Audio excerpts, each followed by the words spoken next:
Salut à tous, c'est Bang de la chaîne, bienvenue sur cette vidéo qui aujourd'hui va parler d'énergie. On entend souvent dire que la chose la plus importante pour un être humain c'est son temps. Et on sait que ce dit temps est exploité de plein de façons et notamment avec le temps de cerveau disponible qui a été popularisé entre guillemets par le lait à l'époque et le temps que l'on passe sur différentes tâches. Et en l'occurrence, sur parfois des tâches qui ne semblent pas utiles dans la notion, qui apportent un bénéfice autre que la stimulation de l'instant. Je trouve que cette notion de temps, elle est particulièrement intéressante parce qu'on va toujours nous faire remarquer qu'une journée qui passe, c'est une journée qui n'existera plus et que tu ne peux pas gagner un jour de plus. Si, admettons, il nous reste X centaines de jours ou X dizaines de jours de vie, effectivement, les jours qu'on a accumulés et qui ne sont plus ne reviendront pas en bonus plus tard. Donc, on sait qu'on a un temps de vie qui est disponible, un temps de vie qui donc est limité, et on aime à mettre le fait que le temps est l'élément le plus important de nos vies. Donc, on va parfois faire culpabiliser les gens à dire « Mec, tu n'utilises pas ton temps à bon escient. » Bon escient étant à définir pour tout à chacun. Et il y en a, ça va être se sentir libre et partir à gauche à droite, d'autres ça va être travailler, d'autres ça va être faire de la couture, et d'autres ça va être scroller. Chacun définit comme il veut la qualité de. Après, c'est juste un rapport de comparaison, et notre société aimant dire la réussite c'est ça, la joie c'est ça, le bonheur c'est ça, il y a des critères préétablis. Et plus j'avance dans l'accompagnement, plus j'avance sur le travail sur moi, plus j'avance dans des lectures, plus je me dis, ok, le temps est certainement l'élément le plus important, seulement, peut-être il pourrait y avoir un élément qui est encore plus important. Bon, j'exagère un peu, genre, je vous tease quelque chose de ouf, mais pas du tout. L'énergie. L'énergie, c'est-à-dire notre compétence à un moment donné à focaliser, utiliser nos ressources pour atteindre un objectif. Or, si on reprend avec tout ce qui se passe aujourd'hui dans les mécanismes de manipulation qu'on a au travers de nos réseaux sociaux et puis de la vie numérique. Bien sûr, on prend du temps de cerveau disponible. Et on joue avec la notion de limiter la dépense d'énergie. Or, on sait que par nature, notre cerveau est fainéant et va souvent choisir la voie du minimum de dépense d'énergie. Du coup, on se fait manger du temps parce que on a un élément humain biologique qui est que on veut par nature diminuer la dépense d'énergie. Seulement, on pourrait se dire oui, mais tu vois, c'est une caractéristique en plus, cette énergie. Alors que on peut aussi s'interroger sur une notion toute bête. Admettons, j'ai du temps. Ce temps, je peux en faire ce que je veux. Et je n'ai pas d'énergie. C'est-à-dire, je n'ai pas la capacité de prendre des ressources parce que je n'ai pas de ressources. Globalement, je suis incapable de me lever, incapable d'avoir une énergie mentale qui va me faire me déplacer, me dépasser, incapable de me mettre des coups de pied au cul, incapable de rien. Pourtant, j'ai du temps, mais j'ai pas d'énergie. Donc, j'ai pas de compétences, ni cognitives, ni émotionnelles, ni physiques, pour quoi que ce soit. Ça peut paraître rien, mais si vous avez du temps et que vous ne pouvez rien faire, prenons un exemple tout bête. J'ai du temps parce que je suis hospitalisé. Mais je peux pas bouger et je vais devoir attendre des semaines et des mois. L'élément le plus important, c'est le temps. Mais là, ce coup-ci, le temps est l'élément qui va permettre de se réparer pour réutiliser de l'énergie pour vivre mieux. Pourtant, j'ai tout le temps qu'il faut, mais j'ai pas l'énergie, ni la compétence. Mais je vais mettre dans la compétence mouvement, se déplacer et autres, cette notion d'énergie. Et on revient sur des éléments, bien sûr, qui se corrèlent complètement entre le temps et le fait qu'on veuille absorber votre temps et diminuer votre dépense d'énergie, et donc absorber votre capacité à prendre votre énergie, la considérer, la respecter, la décupler si possible par moment, la récupérer. Bref, avoir, là encore, une gestion.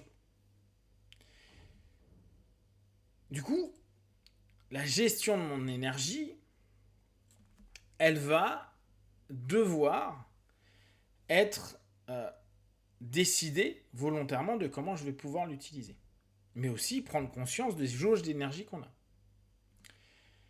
Et notre société actuelle, numérique et très orientée, fait que on s'épuise avec de la junk food intellectuelle, avec l'infobésité, avec donc des datas dans tous les sens, avec des formats courts, avec des éléments qui vont pas nous mettre en mode exploitation de notre énergie intérieure, et qui pour autant va manger des petits pourcents.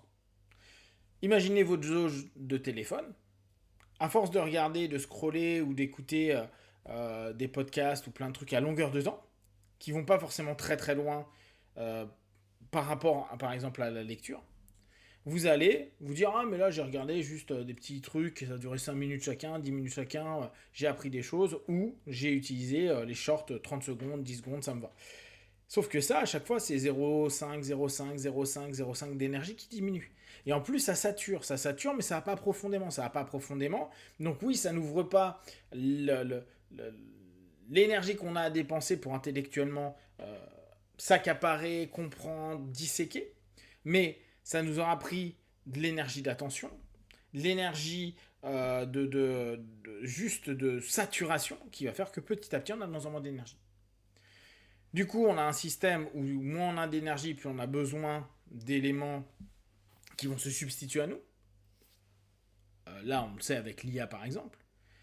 Et surtout, on apprend, notre cerveau étant ce qu'il est, j'ai un schéma où j'ai plus à me prendre la tête, donc plus à dépenser d'énergie. Et en tout cas, la dépense d'énergie est moins quantitative, c'est pas d'un coup que ça arrive, et c'est moins difficile. Et vu que c'est plus simple, autant que j'aille vers de la simplicité. Attention, faut pas tout se compliquer dans la vie. Mais là, c'est une compétence qu'on est en train de perdre au fur et à mesure. Notre gestion d'énergie et surtout notre capacité à mobiliser cette énergie pendant un laps de temps long ou assez long pour pouvoir aller profondément sur une idée, sur une activité, sur quelque chose que vous êtes en train de projeter, de mettre en place. À partir du moment où on se retrouve dans cette notion où il y a un marché du temps, oui on est d'accord, de votre temps d'attention, il y a un marché de votre énergie. On pourrait s'amuser à se dire, si on a une population qui a moins d'énergie, par l'alimentation, par le manque de sommeil, par la saturation numérique, par l'ensemble des éléments, est-ce que elle va être apte à agir s'il le fallait? À agir pour les autres, avec les autres, toujours mon principe de civisme et de rapport de communauté. Est-ce que elle va pouvoir avoir assez d'endurance, donc d'exploitation de cette énergie sur du long terme, pour pouvoir découvrir ou aller vers quelque chose de nouveau, une alternative, ou mettre en place une alternative? Là, on parle de problématique de chaleur. Est-ce que on va avoir assez d'énergie pour se dire, ok, on va devoir maintenir pendant un laps de temps une manière de vivre qui est différente, et peut-être laps de temps qui deviendra constante, pour faire au moins pire de ce qui peut se passer. Du coup, c'est de l'énergie exploitée quotidiennement, qu'on ne faisait pas attention, qu'on ne gérait pas. Et là, ça va demander une tâche long terme. Moins on a d'énergie, moins on est apte à le faire. Donc plus on veut des solutions rapides, plus on veut retourner dans le modèle qu'on a appris, peu de dépenses d'énergie au travers de différents outils qui nous permettront d'améliorer tout ça. Mais du coup, on n'arrivera plus à aller sur quelque chose qui est plus long, plus profond, plus dense parce que trop énergivore et trop impactant parce que de moins en moins l'habitude d'avoir très peu d'énergie ou de fonctionner en mode par défaut où là c'est peut-être le minimum du minimum mais on arrive quand même à continuer sur certaines tâches.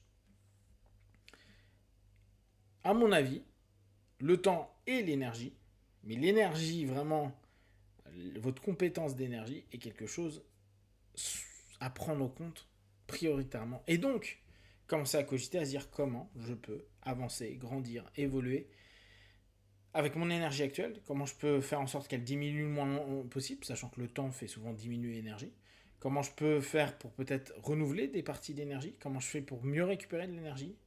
Toutes ces questions-là, elles vont toucher tout plein de domaines, psycho, physique, sportif, diététique, mode de vie, etc.